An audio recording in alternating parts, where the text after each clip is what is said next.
நான் கேட்கக்கூடாதுல்ல?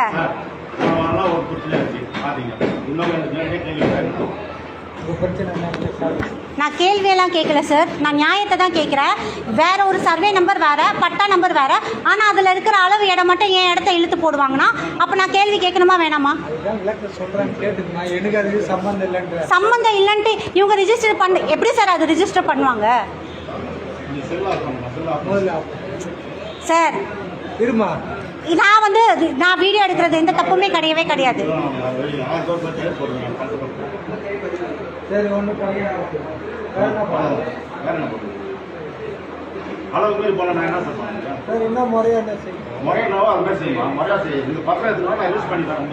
இந்த ரிஜிஸ்டரே பண்ணது பத்திரம் தான் சார். என் சர்வே நம்பர்ல.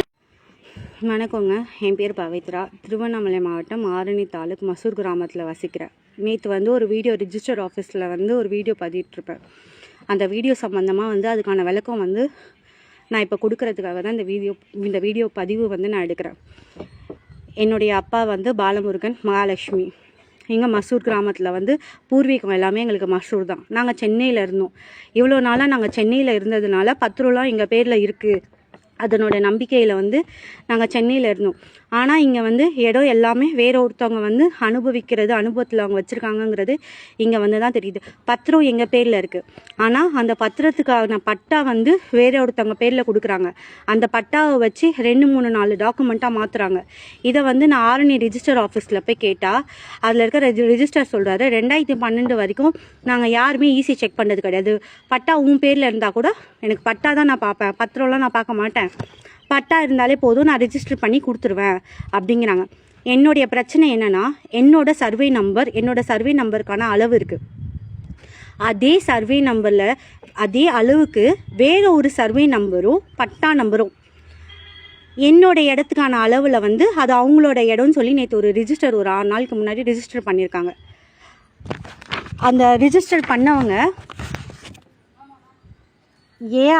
என்னுடைய இடத்துடைய அளவு இங்கே, என் இடத்துடைய அளவு இங்கே இருக்குது. அவங்களுடைய இடத்தோட அளவு இந்த பக்கம் இருக்குது. ஆனாலும் இப்படி ஃபோர்ஜரி டாக்குமெண்ட் ரெடி பண்ணி இந்த மாதிரி இந்த ஊரில் இந்த மாதிரி 1-2 டாக்குமெண்ட் கிடையாது, இந்த மாதிரி 7-8 இடம் பத்திரம் உங்கள் பேரில் இருக்கா, பட்டா யாருக்காவது கேட்டால் யூடிஆர் காலத்தில் கொடுத்தாங்க, நீங்கள் இல்லை, அப்போ இவங்களுக்கு கொடுத்துருப்பாங்கன்னு.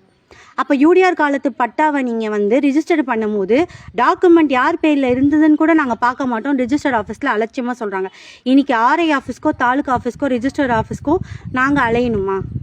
இவங்க பண்ண வேலைக்கு நாங்கள் என்ன பண்ணணும்? அதுக்கு நீங்கள் தான் பதில் சொல்லணும். இந்த கவர்மெண்ட் தான் பதில் சொல்லணும். கேட்டால் அந்த ஆட்சியில் அப்படி பண்ணாங்க, இந்த ஆட்சியில் இப்போ இப்படி இருக்குது, இந்த மாதிரி ஆட்சியும் இதுக்கு முன்னாடி இருந்தவங்க பேர்லையும் பழிய போட்டுட்டு இப்போ இருக்கிறவங்க அதை மக்களை அலக்கழிக்கிறாங்க. இதுக்கு நீங்கள் தான் பதில் சொல்லணும். எல்லாருக்கும் வணக்கம். இதுக்கு முன்னாடி நான் ஒரு ரிஜிஸ்டர் ஆஃபீஸில் போட்ட ஒரு ரிஜிஸ்டர் வீடியோவும் அதுக்கப்புறமா அதை வச்சு இன்னொரு விளக்கமான ஒரு வீடியோ போட்டிருந்தேன். அதுக்கப்புறம் ரிஜிஸ்டார்கிட்ட போயிட்டு நான் தடை மனு கொடுத்தேன், இதுக்கப்புறமா ரிஜிஸ்டர் பண்ணக்கூடாதுன்னு சொல்லிட்டு.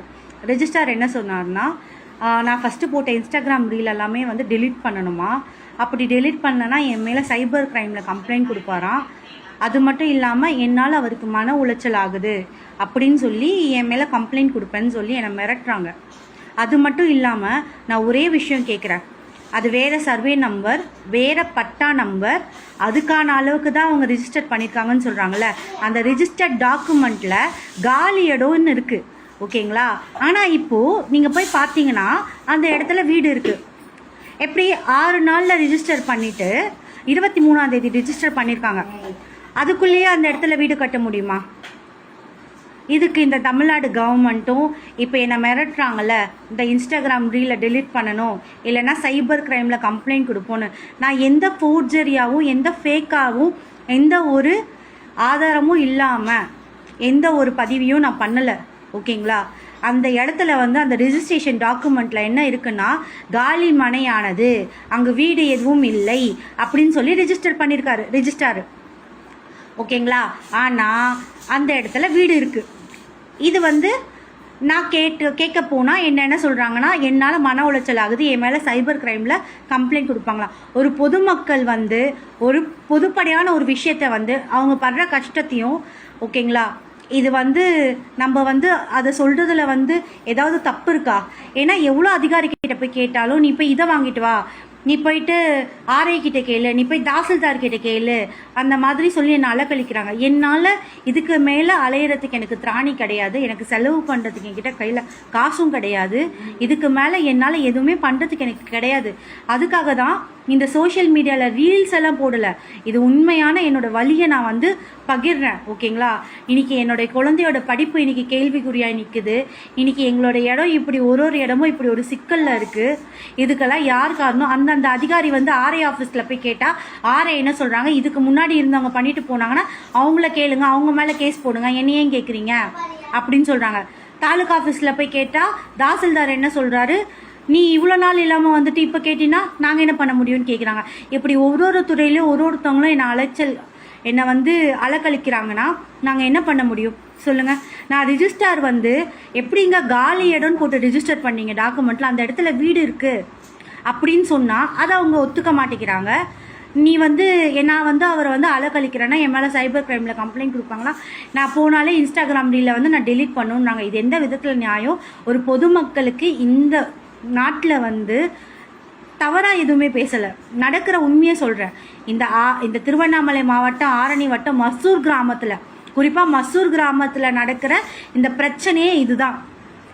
அதுக்கு யார் சம்மந்தப்பட்ட அதிகாரி? நான் வந்து ரிஜிஸ்டாரை மட்டுமே குறை சொல்ல, தாசில்தார்லேருந்து ஆர்ஐலேருந்து எல்லாருமே வந்து ஒரு பத்திரத்தில் வந்து ஒரு பத்திரப்பதிவு நடக்குதுன்னா எல்லாத்தோடைய முக்கியத்துவமும் அதில் இருக்கிறதுனால தான் அது வந்து நடக்குது. இப்போ இந்த மாதிரி நாங்கள் கஷ்டப்படுறோம், இந்த மாதிரி எங்களை போய் இதை எடுத்துகிட்டு வாங்க அதை எடுத்துகிட்டு வாங்க ஒரு மனு கொடுத்தா, நான் சிஎம் செல்லில் கொடுத்த ஒரு கம்ப்ளைண்ட்டு 5 மாதம் ஆகுது. அதே மாதிரி வந்து திருவண்ணாமலை கலெக்டர் ஆஃபீஸில் போய் கொடுத்துட்டு வந்த மனு 1 மாதத்துக்கு மேலே ஆகுது. எல்லா இடத்துலையும் மனு கொடுத்துட்டு வரேன், எல்லா இடத்துக்கும் போயிட்டு வரேன், எல்லாமே செய்கிறேன். ஆனால் இன்றைக்கி வரைக்கும் எனக்கு எந்த சொல்யூஷனும் கிடையாது. நான் யாரையுமே நான் குறையும் சொல்லலை. நான் நடக்கிற உண்மையை நான் சொல்கிறேன். இன்றைக்கி நான் படுற கஷ்டத்தை வந்து நான் சொல்கிறேன். இதுக்கு இந்த தமிழ்நாடு கவர்மெண்ட்டோ அப்புறம் நம்ம சிஎம் ஐயா வந்து என்ன அதுக்கு பதில் கொடுக்குறாங்க, என்ன இந்த மாதிரி இந்த பத்திரப்பதிவு துறையிலையும் சரி, இந்த ரெவென்யூ டிபார்ட்மெண்ட்லேயும் சரி, இந்த தாசில்தார் ஆஃபீஸ்லேயும் சரி என்னென்ன நடக்குதோ, அதுவும் குறிப்பாக இந்த ஆரணி மாவட்டத்தில் இந்த மர்சூர் கிராமத்தில் நடக்கிற இந்த விஷயத்துக்கு வந்து இது உண்மை. இதுக்கான இந்த சர்வே, இந்த ரிஜிஸ்ட்ரேஷனுக்கு மட்டும் கிடையாது, இந்த மாதிரி இன்னும் நிறைய சர்வே நம்பர் இருக்குது. அந்த சர்வே நம்பருக்கான டாக்குமெண்ட்டு அதில் யார் இந்த டேட் வரைக்கும் வச்சுருக்காங்க, அது ஈசி முதற்கொண்டு எல்லாமே என்கிட்ட இருக்குது. ஆனால் எல்லா இடத்துக்கும் போய் நான் செலவு பண்ணணும். இவங்க வந்து ஈஸியாக பட்டா கொடுத்துருவாங்க. ஒருத்தவங்களுக்கு யூடிஆரில் இருந்தாங்க, நீ இல்லை, அவங்க இருந்திருப்பாங்க, கொடுத்துட்டு போயிட்டாங்க. இன்றைக்கி ஒரு இடத்துலையும் அது என்னோடதுன்னு நான் போய் நடந்து செலவு பண்ணுறதுக்கு அப்போ இருந்த அதிகாரி வந்து ஈஸியாக பண்ணிட்டு போயிட்டாங்க. இன்றைக்கி நாங்கள் கஷ்டப்படுறதுக்கான அந்த வலியும் வேதனைக்கும் யார் பதில் சொல்லுவாங்க? அதுக்கு நீங்கள் தான் எனக்கு இதுக்கான முடிவை வந்து சொல்லணும்.